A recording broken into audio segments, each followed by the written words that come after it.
I wasn't expecting a new Donkey Kong Country revival from the Metroid Prime guys.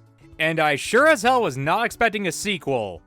Yes, between cries of "Where's Metroid Prime 4?", Retro Studios would make a new Donkey Kong Country entry for Nintendo's long-awaited successor to the Wii, the What? Oh, right, that one. The Wii U was kinda doomed to fail, if you ask me. Poor marketing combined with bad communication on what it was, combined with a shrinking casual audience as phone games took over the market, meant that Nintendo's attempt to continue on in the home console scene was hitting a brick wall. Tropical Freeze's story is thus sadly kind of a footnote in the Wii U's legacy. Yes, it got a Switch port, which I'm playing and I'm thankful that it did, but that's all it was, a port of an older game. Thus its impact felt considerably lessened. But I don't want to bemoan this game too much because in many ways, this game is to the original Donkey Kong Country Returns what Diddy's Conquest was to the first DKC-1. An expansion and improvement on the original in every conceivable way. Sure, Donkey may not be kidnapped this time, but your entire island has been taken over, conquered by our new villain who we'll talk about later, alright? And with him conquering your island home, you're forced to try and take it back. Plus it brought back both Dixie and Funky, the Switch port even making him a playable character, whom I did not use because I don't mess with Funky mode. I didn't come here to play Funky Kong Country Returns Tropical Freeze. But it also gave us a first for the series, a playable Cranky Kong?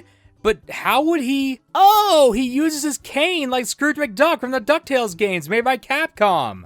That's brilliant, the kind of inventive game design you'd expect from classic Rare almost.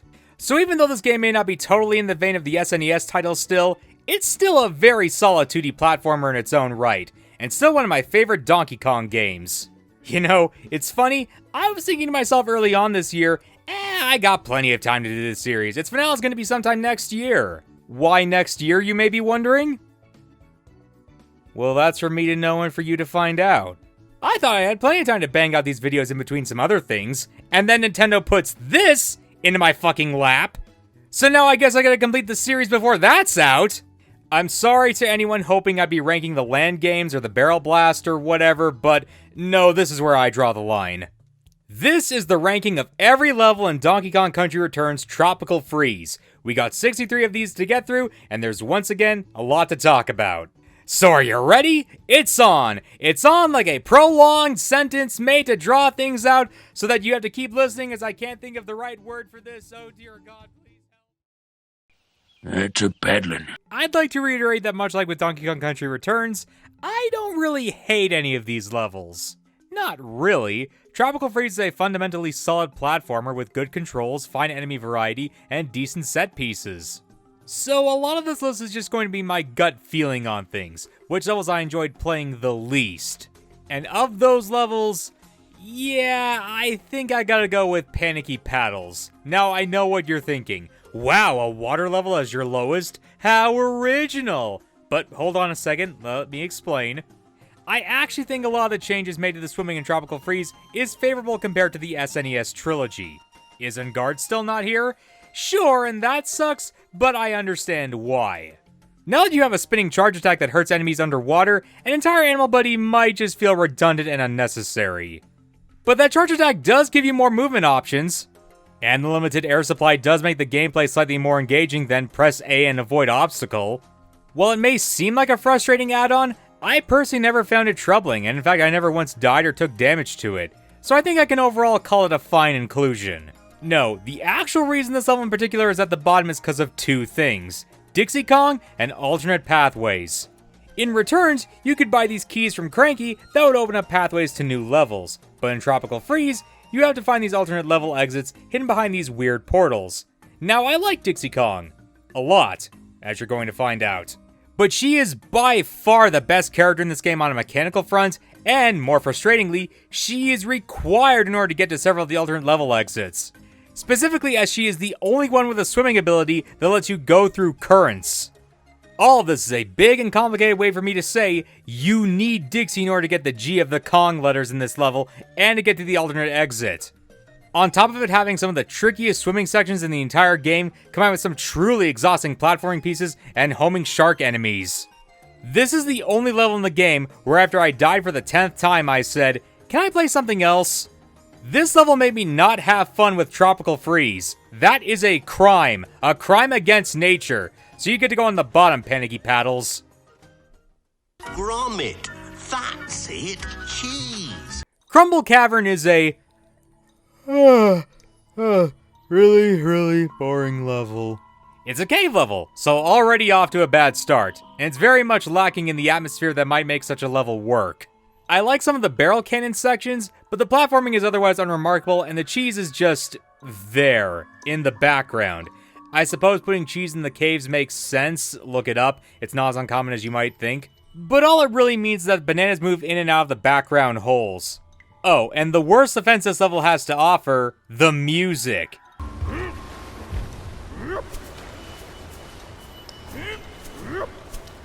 You got David Wise back as the composer, and this is the theme of this level?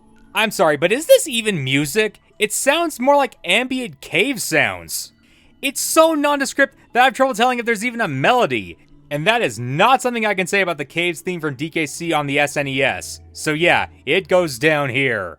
I hate the sea and everything in it. Sea Stack Attack feels like a level intended for the first world, but was found to be too difficult, so they moved it to the fourth world. That or they didn't want the fourth world to be overloaded with swimming levels, which I get. But it doesn't change the fact that aesthetically, I find this level to be repetitive. You're just going through a Snowmad base as they throw watermelon bombs at you. I like the huge bomb at the end, that's fun, but the actual level I find kind of boring conceptually, and while it's good to remind us who and what we're fighting in this game, yeah, I don't know, I'm not vibing with this one. Although, if I could nitpick for just a second, why are the Snowmads made up of walrus, rabbits, owls, and penguins? The first three are all Arctic animals, but penguins are strictly Antarctic. Do these guys come from the North or South Pole is what I'm asking. DKL has to be close to the Northern Hemisphere so we can infer, you know what, never mind, stupid question. Circus, Afro, circus, Afro, polka dot, Afro. The bosses in this game are overall an improvement over the bosses from Returns 1. They have better designs, more personality, and you're fighting the boss itself with motivation, and not just some brainwashed fauna or whatever. With that said though, there's still a mostly uninteresting collection of Arctic animals, and the worst of them is Big Top Bop, where you fight a seal at a circus. I'm sorry, why would you have a circus-themed boss in a world that is not circus-themed at all? Circus levels are an icon of platformers the world over, and you pass up a circus level, or hell, an entire circus world, just to plop this boss in front of us?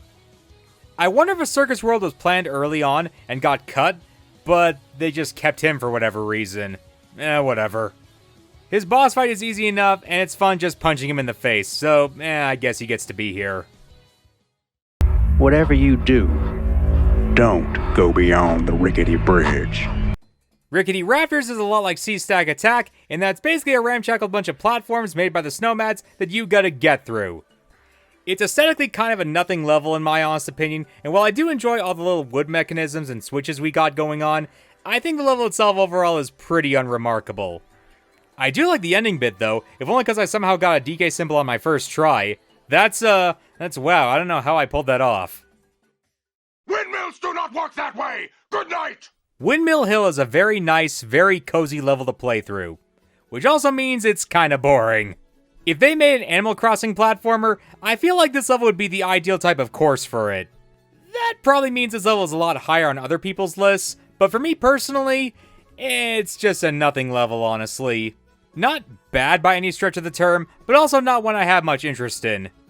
I like the final bit where you get launched onto a bunch of spinning fans. I could just imagine a 90s commercial doing that as a bit. You know, a bunch of Dutch people walking around, and then a gorilla crashes into a windmill, and all the clog dancers panic, and we hear, Donkey Kong Country returns Tropical Freeze. It's more than a game. I'm getting off topic. Anyway. Baobab Bonanza is a level that feels like it was intended for the Fruit Jungle world, but placed in the Savannah world. It's a rather simplistic level, really, and outside of a fun set piece near the end, there's not much to talk about. So why do I make such a claim? Well, it's 'cause of the name and the gimmick. 'Cause I don't know what these spiky fruits are. You would think the name would imply these are baobab fruits, but nope. This is a baobab fruit, right here.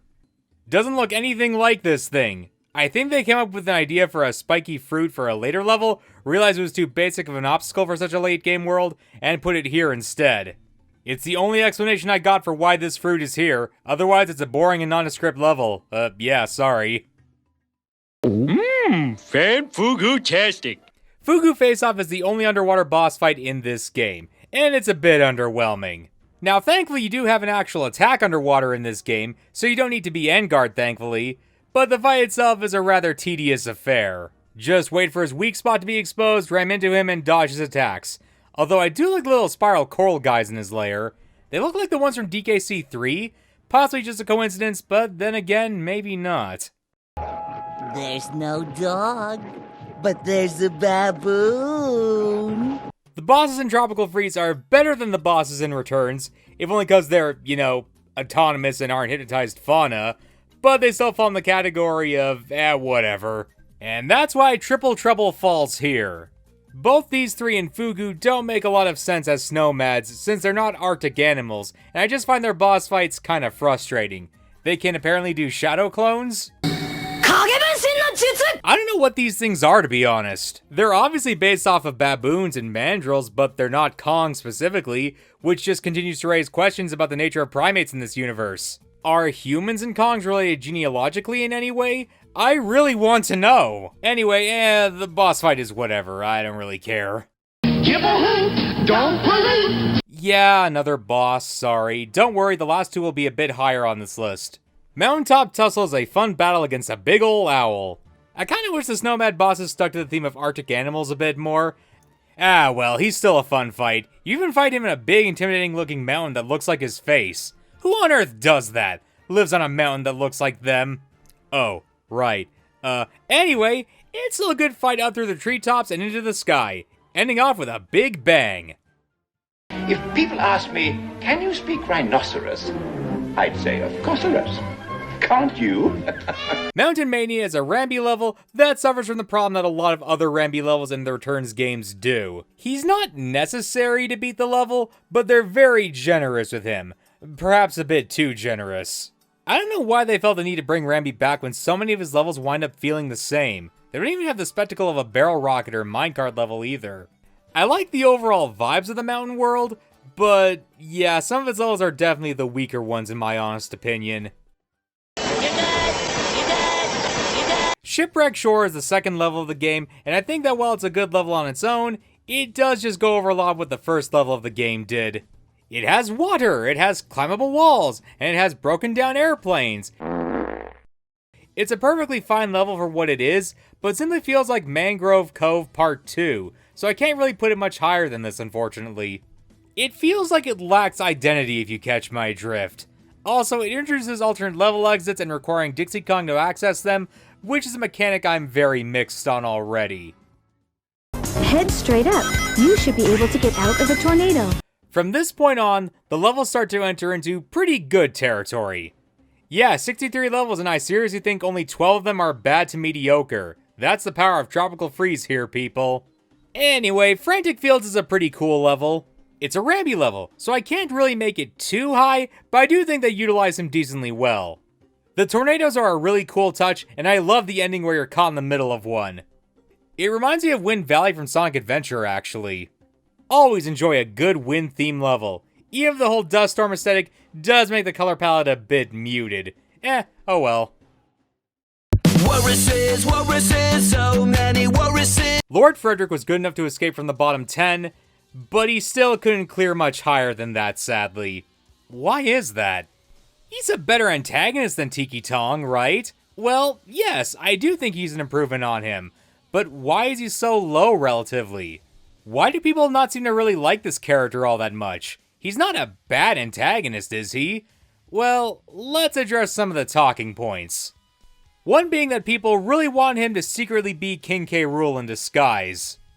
That when you finally approach him, he would just rip off the mustache and be like, It's me, Donkey Kong.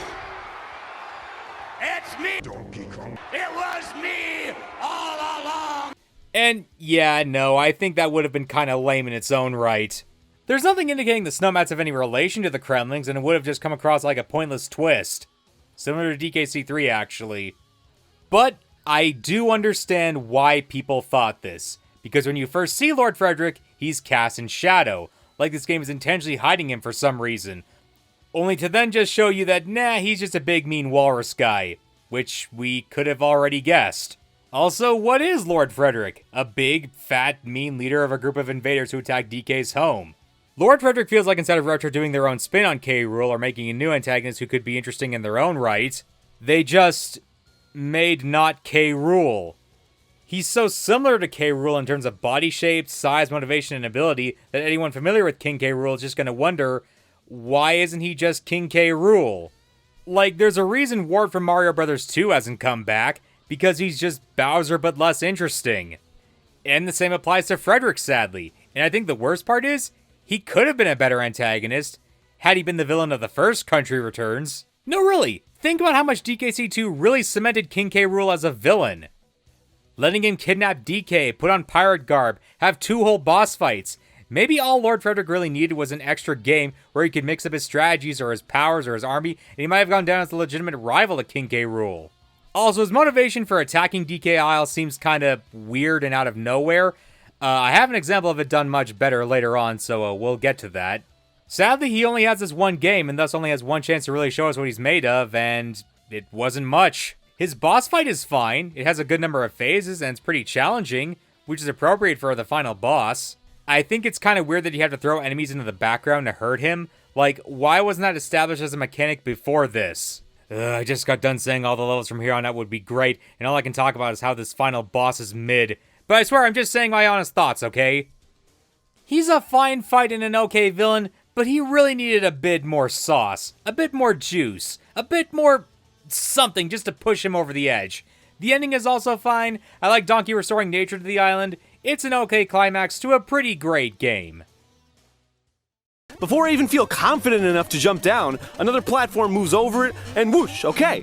Platform Problems is the first temple level on the list, and the lowest one, because while it has all the benefits of a temple level, challenging, lack of checkpoints, etc., it's the most boring one conceptually in my honest opinion. Not to say it's a bad level by any stretch. Timing the platforms to the rails that make them climbable gives me some good Mega Man vibes, and I do appreciate the challenge of these levels overall, but this one does stand out to me as the least interesting one. It's a great level, but not one I'm raring to talk about. The ice is gonna break! Icicle Arsenal is the first of the final world on this list, because while I do enjoy it, it's also the most filler of the ice world. I enjoy the balancing platforms and also this last section with the barrel cannons. Although, good lord, do they expect your timing to be spot on. This is one of the last levels you play before the final boss, so I expected it to be kind of a challenge, but woof. This one is a live sieve. Play at your own risk if you want. Still a great level though, just the lowest of the last world in this game. Water. Current Capers goes down here, and while we're at it... Water.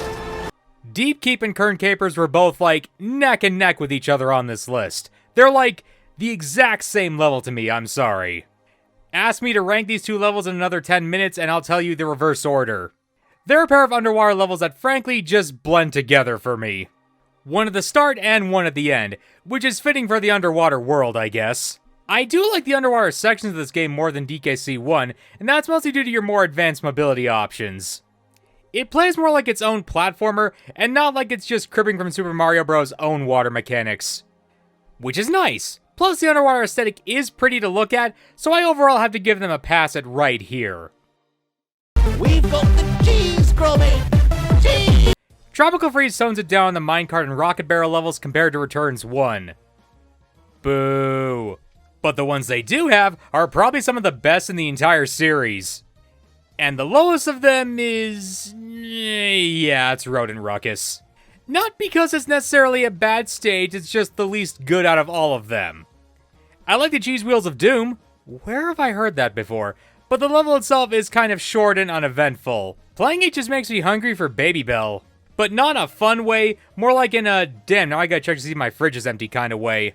If it sounds like I'm being negative here, I swear I'm not. There's just a lot of firsts here that I gotta try and justify, and this is one of them. Build some more aqueducts. We got like 400 miles worth of aqueducts. Aqueduct Assault is a fun-ass level. It's the ruins level from Returns frozen over. So its once lush aqueducts are now icy platforms that you need to run on. As the temple crumbles from the changed climate, you have to push through against the snow mads. Not gonna lie, I kinda wish more references from Returns were in this section of the game. Like Stu! What happened to Stu, man? He was fun! I wish he was here. But yeah, this is a pretty cool level that makes perfect use of the ice theme. See what I did there? Never mind. Jammed.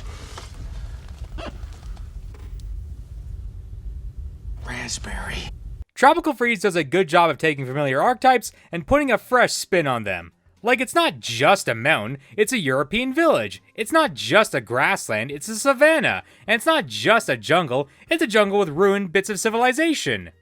Admittedly, they do this twice for 2 worlds, but regardless, gem and jams. This is just a fun level through the production facility. The whole world is a goddamn horror show. If you're a fruit, that is. Just a rollicking good time as you avoid crushers and spinning blades. It feels like this might have been a level from the first world that got reworked into a later level due to the difficulty, but I digress. It's a fun level, but it doesn't stand out much compared to the other production facility levels. Shoal Atoll is probably the most unique level in the entire game. It's basically an underwater maze. You have to swim through a bunch of pipes, find the keys, and then reach the doors that unlock with said keys. It can legitimately be more than a bit frustrating to find the location of some of these too. I think it would have been better had it not been so linear in my honest opinion. Like, if you needed 3 different keys to unlock the big door and had to explore different sections to find them. Whereas here it's red key, green key, blue key, yellow key, purple key, open the big door. It has to be done in that order. It's a unique level in design, so that gets it up here, but not any higher. Still pretty cool though. Horntop Hop is a simple level with a simple premise. You have these big alpine-style horns with leaves on top. When they're blown into, they become platforms. A fun level, and I do enjoy the Bavarian vibes. If I could just nitpick once more, I do feel like it's missing something. Just a little extra to mix up the idea a bit. Like maybe there's a fire-type enemy, and if they blow into the horn, it launches fire out, which is a hazard, and you gotta pay attention to who's blowing into what. I don't know, I'm just rambling now. It's still a fun level and a neat concept, which puts it right here.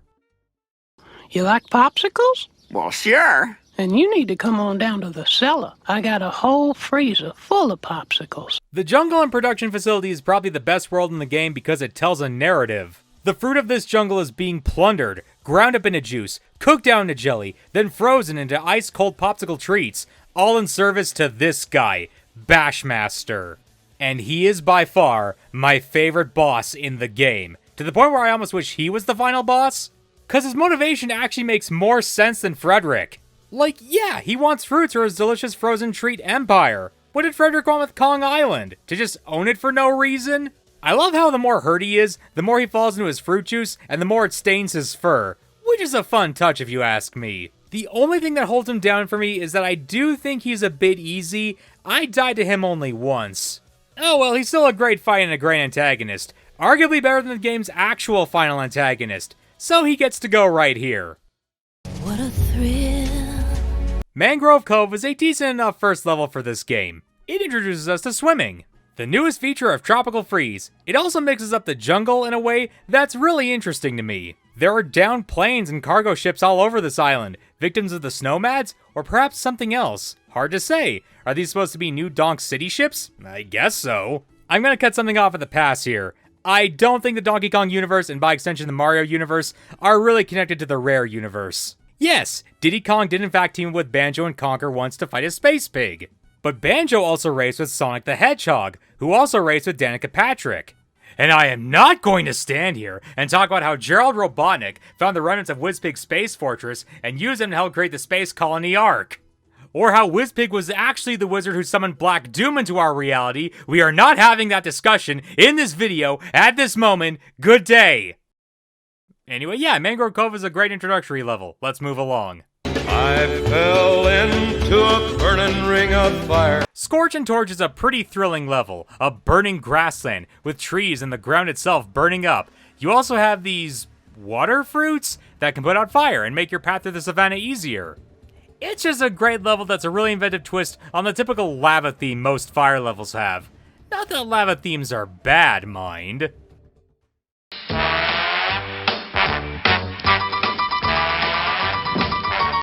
Meltdown Mayhem is a fun as hell Rambi level. It's just you charging through a field of lava, hitting giant balls of ice to create bridges of solid rock to move on. It's like a level perfectly in balance, both fire and ice, fighting for control of the screen, ending off with a giant torrent of lava barreling down behind you. It's such a cool set piece, and a really fun showcase for the last world.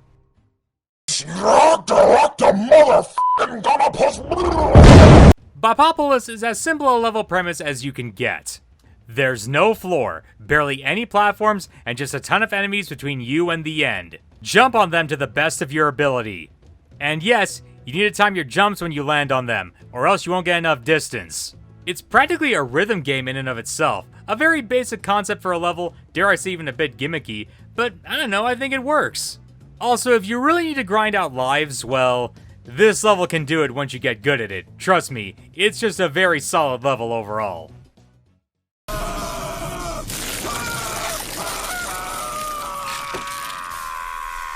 Rockin' Relics is like that one DKC3 level, but somehow cooler. You have a stormy beach with lightning striking totems.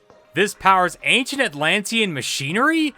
I assume it's Atlantis? I mean, that's what makes sense to me. No mermaids here, despite being a confirmed part of the setting, but still cool to see their remains. I just really like the atmosphere here. Eh? Get it? Atmosphere? Cause it's a storm. Anyway, yeah, really cool level. Let's move on. Not when I shift into maximum overdrive. Hi-ya! Reckless Ride is a rocket barrel level set in the fruit jungle, so already off to a good start. I absolutely love the way the camera moves in this level, giving you a whole new perspective on the horrible murder factory ahead of you. And all the while you're pursuing this penguin riding, mech? A robot? I don't know, it's something. I like its design and the overall set piece, but the one thing holding it back is that I don't think it's as ambitious as some of the other Minecart and Rocket Barrel levels in this game, which should probably tell you how highly I think of them. It's beginning to look a lot like Christmas. Forest Folly is a really pretty level. It's the only ice world that feels natural, if that makes sense. It's just a beautiful pine forest in winter, with delicate falling snowflakes that are giant, and they kill you. Because, magic, I guess. It's just a really cozy and nice looking level that puts it all the way here.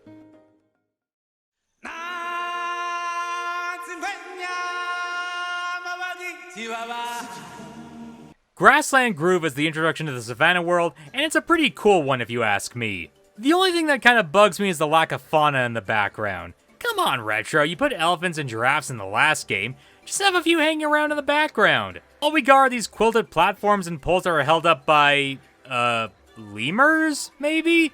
It's still a beautiful level, just a sunrise over a savannah with chanting going on in the background. They should make an animated movie set in a savannah sometime. Why has nobody gone on that idea, huh? Huh?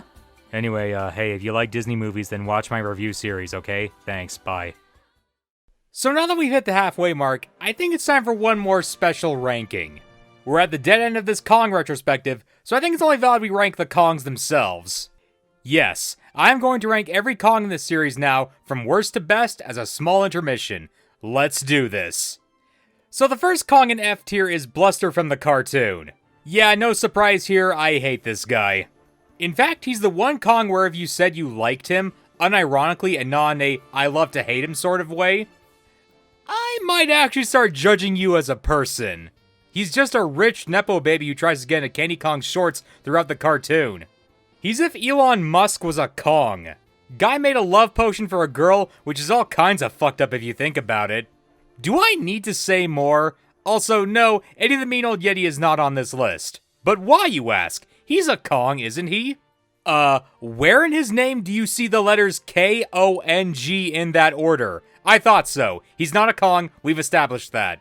Next three Kongs in F tier are Hat Kong from Donkey Kong Land, Redneck Kong, and Uncle Kong. Not because they're bad characters necessarily, but because they literally don't exist and were cut from their games.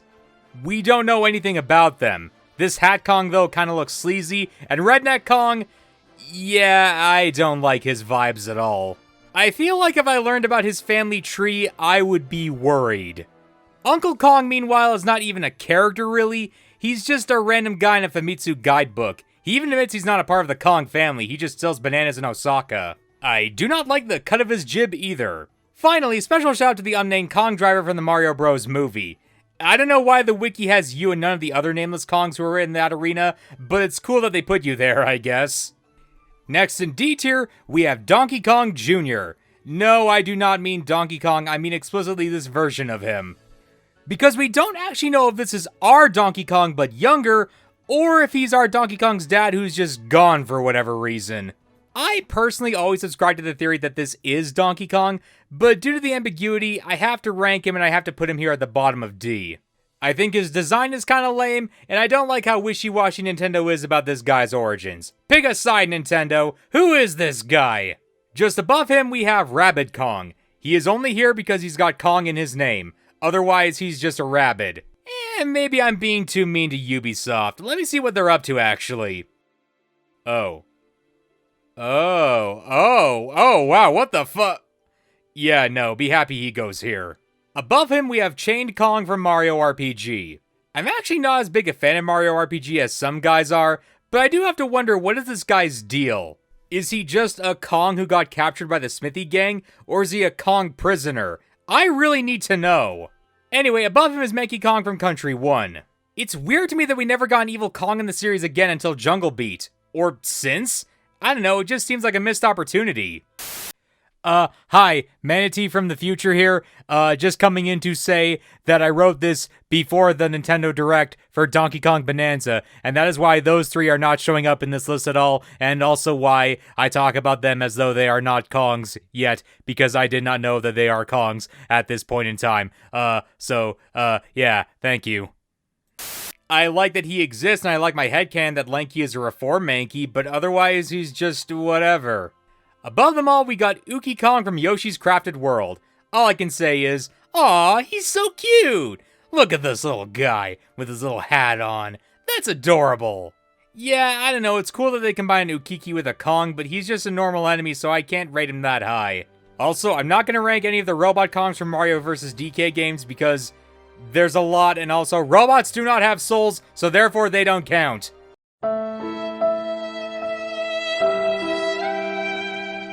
Next Kong is Cactus King from Jungle Beat. I like his design, I think his boss fight is a fun spectacle. Now if he were the Cactus King for my cool headcanon story for Jungle Beat, or he got some actual dialogue in his game, he could probably rank a lot higher. But as of, yeah, nah, he's just here. Anyway, top of D tier is Kung Fu from the cartoon. He's fine. I like his song and I think he's a cool character as far as villainous Kongs go, and his episode is one of the better ones. But he's also kind of boring and not particularly memorable or funny, so I can't put him much higher than here. Now for the C tiers, and here we have Swanky Kong. I like Swanky just fine. He's like if Bluster was a charming huckster and not a whiny rich nepo baby who's only successful off his mom's fortune. Anyway, Swanky's cool, I love the game show he runs and I wouldn't mind seeing him return. I headcanon the reason we haven't seen him since DKC3 is because the monkey IRS is trying to find him. But Manatee, you say, Kongs don't pay taxes. Ho ho! Ho! Anyway, next four we'll go through because they're all together. Dread Kong, Ninja Kong, Karate Kong, and Sumo Kong from Jungle Beat in that order. Yeah, these guys don't got much personality to them, but again, they got aura. Their fights are some of the hypest parts of Jungle Beat to me. They're all together because they all have the same strengths and weaknesses, and I'm mostly just ranking their fights and designs. Also, Sumo Kong's music is still peak.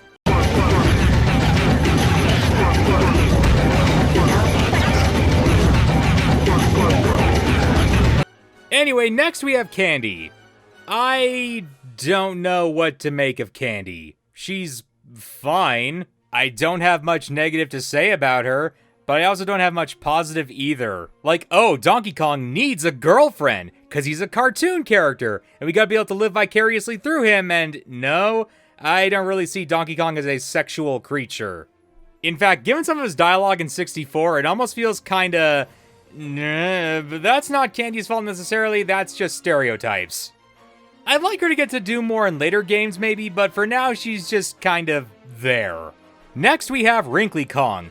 I think it's really messed up that Rare just killed off this character between DKC3 and 64. Like, what the hell? What prompted you to do that? You turned Cranky into a widower entirely to give the Kongs a hint system for golden bananas? She's just this sweet old lady who worked as a teacher and then did some aerobics and now she's dead. Except her ghost still hangs around, so like, what? I just imagine Cranky and her have a relationship like those two fish from the chocolate episode of SpongeBob. Next we have Kitty Kong. I put him here because I don't understand why people dislike him. Again, yes, he's a stupid baby, but we don't see him talk and he plays fine. Literally, the worst thing he does is he cries like an infant when he dies in a level, but like, who cares? Plus, I do like the idea of an infant with super strength beating up Kremlings. That's funny. Finally, top of C tier, we have Chunky. I like Chunky. I like the idea of a nervous and easily scared guy who's also super strong. He's like that Ultra Instinct Shaggy meme, but better. My only problem with Chunky is that he's from DK64, which I'm not a fan of, and also I don't like how he plays. It was so cool to see him in the movie, though. Bottom of B, we have Tiny Kong. I like Tiny Kong alright, but the problem is she's a bit too similar to a certain other Kong who we'll get to. I like the lore that she's like this gifted child and she's the smartest Kong on the island or something. She actually does the taxes for all the other Kongs. That's really funny. And adds to my theory that Swanky is on the run from the Kong IRS. But that aspect of her never really shows up in any of the games with her, and in DK64 she's just that certain other Kong but with pigtails. Plus, I'm not a fan of her redesign either, so... Next we have Lanky Kong, who's like the one breakout character from 64. Lanky's great. He's got a unique design among the other Kongs, he's got a unique mechanic in his long arms, and I mean, look at him! He's got a funny face! So yeah, Lanky gets to go here. Finally, at the top of B tier, we have the leader of the bunch himself. You know him well. Yada yada tail, DK himself. I think DK is a cool guy. He's a bit dim-witted and simple, but he means well. And he doesn't really want to hurt anyone. Leave him alone and he'll gladly leave you alone. Or maybe join your karting game or a party game or something. But mess with his bananas and he'll send you packing. Maybe he'll steal a bunch of toys too. I don't know, maybe he's kind of a jerk actually. I guess I should take this moment to talk about his Bonanza design, since I probably won't get another chance to. I think his new design for a Bonanza is good. He's got more of a nose now, his brow is more flexible, his mouth doesn't protrude as much, but otherwise he's still the same. I don't get why some people are upset at this design. I've seen people say, oh, the expressions are so forced, it's so manufactured, which is like, what? That's not a criticism of the design, that's a criticism of your assumed intent behind the artist who made the design, based on vibes. It feels like there's nothing objectively wrong with it, but you don't want the old design to go away, so you're just finding a reason to hate the new one. Which, yeah, the old design has a charm to it, particularly in the old 3D renders. But I honestly think this is the best a 3D Donkey Kong can look on modern hardware and graphical standards. I've always had some problems with DK's design in 3D games past the N64, and this honestly is addressing a lot of those problems. Again, I can understand finding charm with the old design and maybe liking it, but I don't get why you need to punch down the new design as part of that. This is like people arguing about modern Sonic versus classic Sonic. For some advice, here's Yakko Warner. There's hope. There's help. There's the please, please, please get a life foundation. Okay, back to the list, sorry. Bottom of A tier, we have Funky. I mean, who doesn't like Funky? He's Funky Kong! This random gorilla found a pair of sunglasses and said, this is my entire personality now. He surfs, he flies planes, he's in Mario Kart. I mean, what more do you want me to say? He's funky! There's a reason he's returned to so many games while other Kongs haven't. Above him, we have Diddy Kong. I hate that I need to emphasize I'm talking about the monkey when I talk about this character's positives. Diddy is cool. Do not quote me out of context on that, I swear to God. I like that he's Donkey's sidekick and he's got a game dedicated to him. I find it really weird that his jetpack from 64 is just a part of him now permanently. Probably thanks to Smash Bros.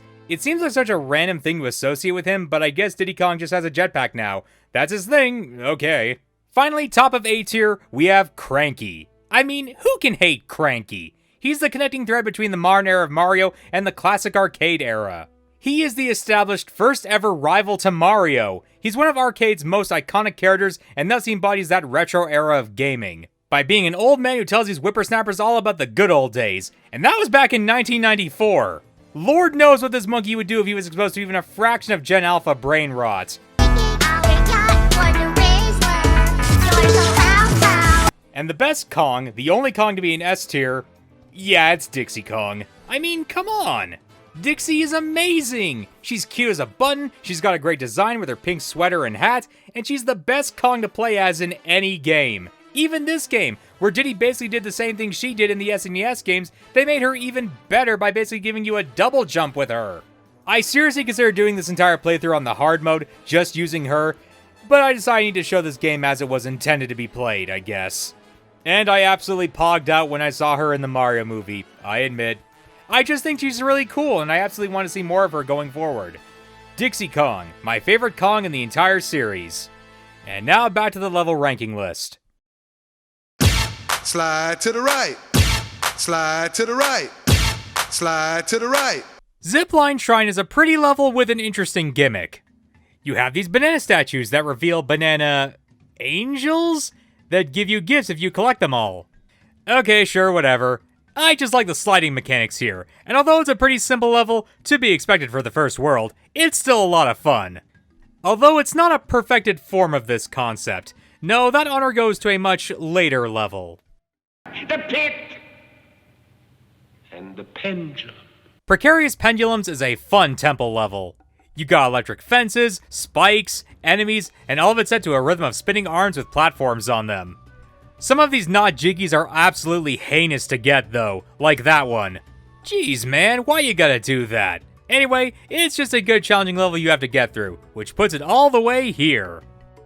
Oh, these grapes are succulently crushing my windpipe. Ooh, but they're seedless. Harvest Hazards just makes me hungry. Seriously, why does all the fruit in this game look so good? I want to try it, and the level itself is pretty fun too. A nice spin on the factory setting, except this time, it's all about harvesting juicy, juicy fruit. I don't have much else to say other than it's a great introduction to a great world, and now I'm gonna go eat this weird fruit I found in a box. Ugh, it tastes terrible. Ah! Oh no, we're snowed in! Blurry Flurry is a fun-ass rocket level through a snowed-in mine. You avoid a cave-in, swerve around a bunch of giant balls of ice, and okay. Honestly, I wish more Returns 1 bosses or enemies made cameos in this part of the game. This level is a highlight of an already pretty good final world. I love a good winter-themed level, and this one is definitely capturing the manic vibe. All this excitement puts it here. This isn't your average everyday darkness. This is advanced darkness. Abyss Abyss did the impossible, taking darkness and underwater, two of my most normally hated level types, and making them pretty good. Not amazing or outstanding, but yeah, alright, this is fun. It's not only legible to play, it doesn't potentially give you seizures if you play on classic hardware. It's a beautiful level that casts you in silhouette when you're in darkness, but the more defined you get when you get into the light. Really showing the upgrade from the Wii to the Wii U. It's just a beautiful level overall, and although mechanically it shares most of its foibles of other underwater levels, I'm willing to give it a pass here.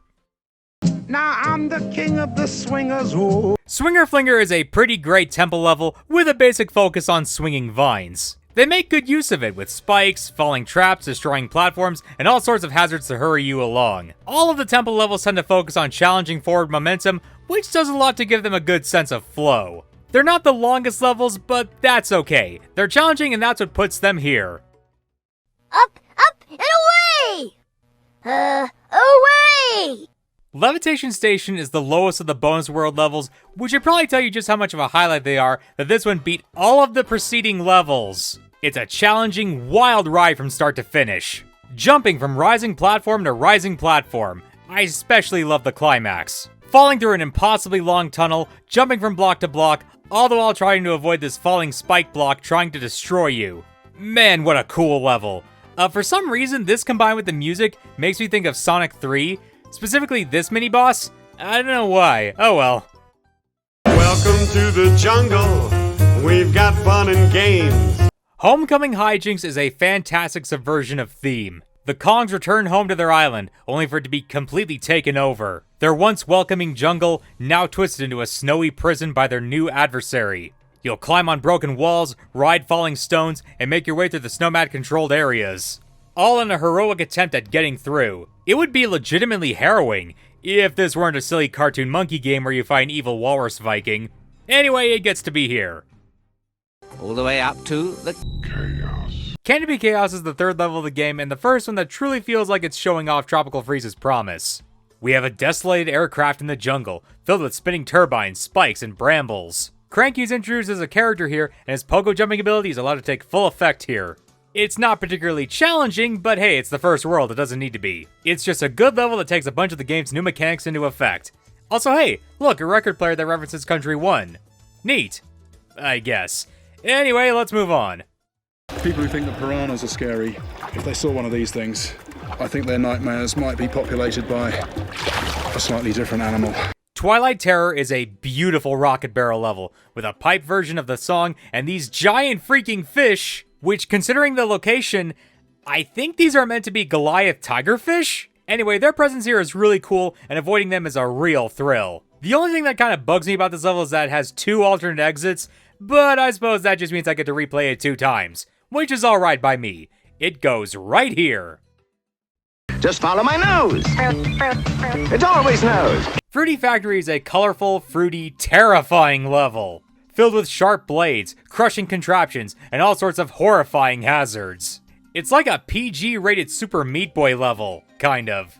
I especially like this section where pieces of chopped up fruit are thrown up as platforms. Like, why do these blades cut up perfectly horizontal pieces of fruit that you can jump on? That makes no sense, but it's fine, whatever. It's just a beautiful level filled with terrible hazards and delicious juice. You'll either be thirsty once it's over, or you'll never drink fruit punch the same way again. He's a stupid stump! You'll notice that I haven't talked about any of the minecart levels in this game yet, and that's because while there's less of them, they're all, how you say, peak. But one of them's gonna be the worst, and I think that is the first, Trunk Twister. It's a wild ride through a jungle, zipping across downed airplanes. It's got plenty of cool action, and it's an amazing set piece. But it's not the best that the minecarts have to offer, which I think should tell you just how good they are, so it sadly only gets to go here. I'd like to be under the sea in an octopus's garden.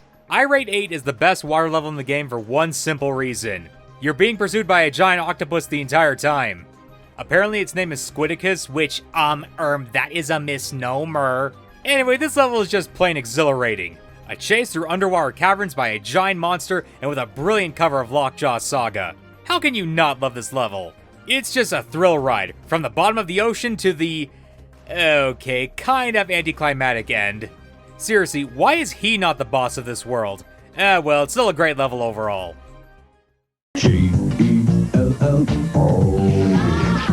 Jelly Jamboree is a cool level with a really simple but really fun gimmick. You have these cubes of fruity gummy candy that you can bounce on. Jump on one, and the items inside the cubes next to it bounce out. That's really clever. The whole rest of the level is just a trial of jumping on various colors of Jello cubes. Though I do wonder, why are they getting the gelling agent for this fruit? Maybe best not to think about that. Spinning Spines is just an insane level. We got rotating cylinders with platforms, we got spikes, we got a huge cylinder that you can climb up, then go inside to reach a lava section, which you then need to run from as it begins erupting. Man, what a cool temple level. It's just a crazy romp from start to finish, on top of being insanely difficult as to be expected. It's short, spicy, and to the point. What's that? Jesse and Prospector are trapped in the old abandoned mine, and Prospector just lit a stick of dynamite thinking it was a candle, and now they're about to be blown to smithereens? Dynamite Dash's level gimmick is a simple one. Hit one of these switches and a fuse is lit. Once the fuse reaches the dynamite, it goes kablooey and you either die or take damage. Thus, you need to find out what to do to avoid it, and fast. Hit the switch and rush to the end, or wait for a wall to be clear, then jump through it before the ceiling comes down onto you. It's a perfect level idea for a mines level, and I'm shocked it took them this long to do it. Well, okay, I guess Returns 3D did it in their cloud world, but... wait, did that come out before or after Tropical Freeze? Hold on. Huh, okay, yeah, 1 year before Tropical Freeze. Alright. Well, either way, it's a cool-ass level that ends with a sick slide down while being chased by a cave-in. Always good to end levels on a high note, if you ask me. I did it. I made it all the way to the... ah, crap! Alpine Incline is a beautiful level with a really neat mid-level transition. You spend the first half below the cloud cover, dealing with storms and overcast weather. But hit this balloon down to the metal spike and oop, you go flying upward. Sailing over the cloud cover and into the heights of the mountains proper. Now you just go jumping onto balloons to reach the end. I want to say this might be a reference to the DKC2 level, but I can't say for certain. Although if it is, it's not the only one. Where'd you get your hands on Konami's new video game? Starring me, that Ray June Cage, Bayou Billy. Busted Bayou is the first of the silhouette levels in the game, and it's a strong showing for it. It takes place under the cover of mangrove trees as you go through more downed airplanes. All the while, the smoothest jazz guides you in the background. Seriously, this background music just makes me want to respect Duke Ellington. Just some immaculate vibes for this level that puts it all the way here at number 14. Yeah. What is it good for? Absolutely nothing. Seashore War is a really clever way to bring back Returns 1 mechanics. In Returns 1, water was a hazard, but now that swimming is a thing, what do? The answer is, make the water super cold and put up a sign. Who put up this sign? Funky? Professor Chops? I don't know. But anyway, don't touch the water and make your way through this destroyed shipyard. Ending off with a giant rotating wheel, I think? I don't know. Oh yeah, and collapsing glacier. Good lord, this game really knows how to end things off with a bang, huh? Except for the final boss, which honestly has kind of a weak ending, but whatever, let's not think about that. Good level. Please, motherfucker, please don't fling me in that brown. Bramble Scramble is a beautiful level. Clearly taking inspiration from the Bramble levels in DKC2, but unlike that game, which I don't think ever really contextualized them that well, this game does. You're in a desolate canyon, full of these spiked plants. Avoid them at all costs, lest you wind up like that fox from those old questionable stories. You know the ones. Anyway, it's just a great level that takes a concept from an old game and updates it, giving us a loving tribute to its origin, which is welcome in this game. Although it's not the last tribute this game would make to DKC2, we'll get to that one in a second. He goes burning down and down like water. That's where the log driver learns to step light. Sawmill Thrill is just incredible. We get a minecart stage through a huge sawmill, spinning blades and platforms being made in front of you. And, that's weird, it can't be over already, can it? Oh my god! Spruce boat! We're in a tiny spruce boat! God dang, this end is a pain in the butt, but once you do get it, you're just along for the ride now, as Donkey...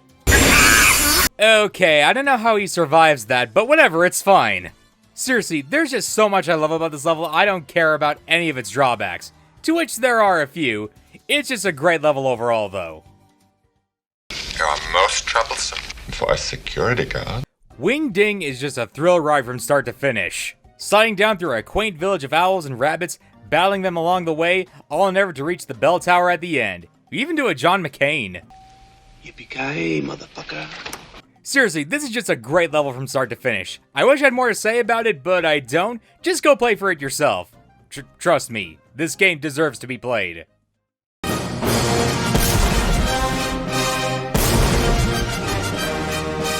Cannon Canyon is a blast. No pun intended, I assure you. It's probably the best of the quote-unquote siege levels. It's just you against a Snowmad base as you go launching through their supplies and explosives, destroying everything in your path through your trusty barrel cannons. It's really cool how this game plays with such a basic concept in a really exciting way. We see falling totems, swinging bombs, and all sorts of crazy hazards. It's just a great level all around. Cloud? Crazy Clouds is, as the name implies, a level with clouds. And it is, in fact, kind of crazy. It's the last level in the game, and thus the difficulty is cranked up to the max here. But that's fine because the vibes are so immaculate here that I don't even care if it's a live civ. Between the updrafts, the collapsing cloud platforms, and destroyed plane motors that blow up after a while, it's just a crazy good level. There's that word again. All of it ending off with a rocket blast or a bunch of spiky cubes. Get to the end and prove yourself the champion. Did I mention the cloud levels don't have checkpoints like the temple levels? Speaking of... Alright, stop. Collaborate and listen. Slippy Spikes is the last temple level of the game, and boy does it earn that spot. It's a crazy ass level, filled with spikes, enemies, climbable surfaces, and oh yeah, ice physics. You know, everyone's favorite mechanic. I jest, but it's actually used sparingly enough, and it's not so bad that I'd call it unfair or anything. I think this level is still perfectly doable if you know what you're doing. It's not mechanically the most ambitious level in the game, but boy is it a challenge and pretty fun to boot, which puts it right here. They're flying fish. I can't help it, man. Rocket Rails is so good. It's a cloud level with minecarts and rocket barrels. Combined! You use them interchangeably. Why don't more levels do that? That along with some truly brutal platforming and flying fish? Huh? You'll be tearing your hair out. This level is another live civ, which is okay by me. Just a great level and a great premise.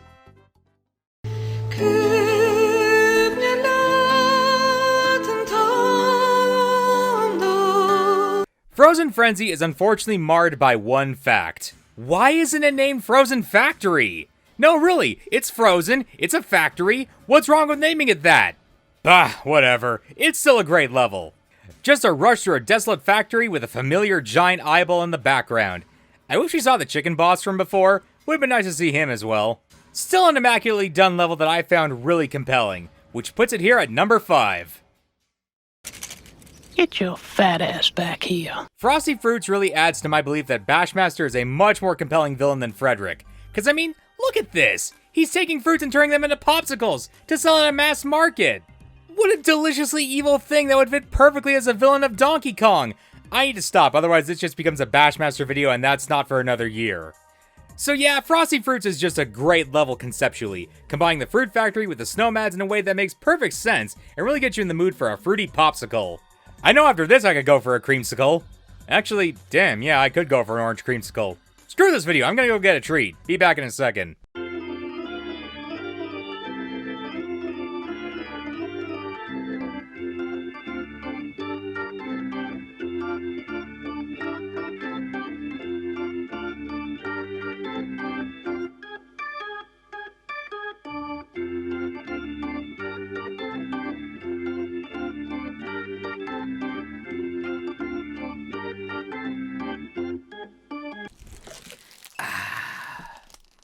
Okay, where were we? The tide's coming in! Oh!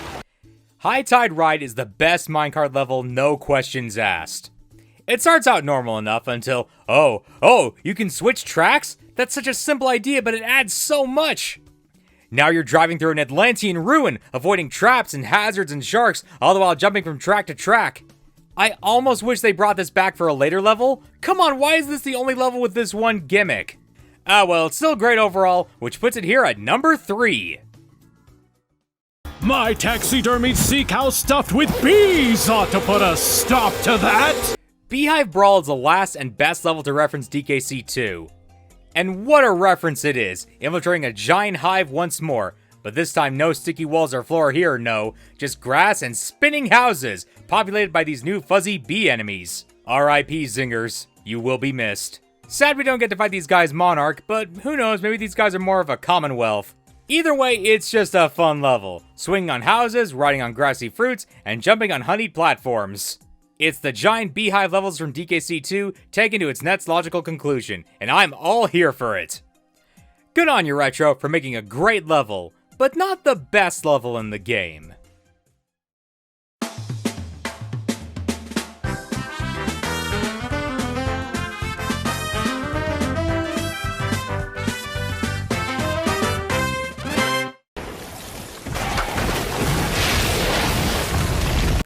So remember how I said the Cliffside was my least favorite world in Returns 1? Yeah, I hold to that. But, boy did Tropical Freeze turn it around. For some of these level lists, I'm legit caught off guard by my favorite. But for Tropical Freeze, nah. I knew this one had to be top 5 at least. Number 1 goes to Cliffside Slide. The last of the silhouette levels and objectively the best one. Just a dark silhouette against a winter storm, as an avalanche moves below you and makes your ascent up the mountain all the more perilous. Not to mention it has what is probably the best theme in the game, the Snowmads theme. Seriously, the music combined with the atmosphere and the utter spectacle of it all, how can anyone dislike this level? You can't! I know I can be a bit controversial at times, but I expect this take in particular to be ice cold. Perfectly fitting for this game if you ask me. Cliffside Slide, the best level in Donkey Kong Country Returns Tropical Freeze. What a spectacular level to end off this entire series on. And that, my friends, was the Donkey Kong series. Sort of. Obviously, there's a few games I sort of glossed over and skipped, but I'll be real. If I tried to do those, I would be Konged out. Now, originally, I was planning on ending this video with a big spiel about the Donkey Kong franchise itself and what DK means to me as a character, to both Nintendo and myself, but as you're no doubt aware, a certain game got announced. And now that I have a Switch 2 and some time off work, I think I can safely say that my next video will be on that game. It won't be a ranking or anything like that, God no, but it will be a general review and my thoughts and first impressions on the game itself. I can't say for certain whether or not I'll like it, but I have no reason to be afraid so far. Hope you all join me for that. Till next time. And bleak, when the hole looks so dark and deep, hard as rock, cold as stone, I was scared alone. Then your beat showed the way to me.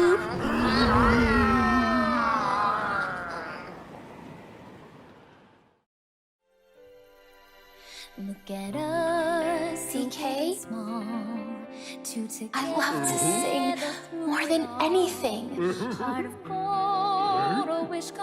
I have this dream. Maybe if we get to the surface, you and me, we can make it more than a dream. We're breaking through, down to the heart. No stopping us, not any. Get him, DK! Inside the storm, I found the key. Join the powerful Donkey Kong and the talented singer Pauline as they set out on an adventure to the fabled planet Core.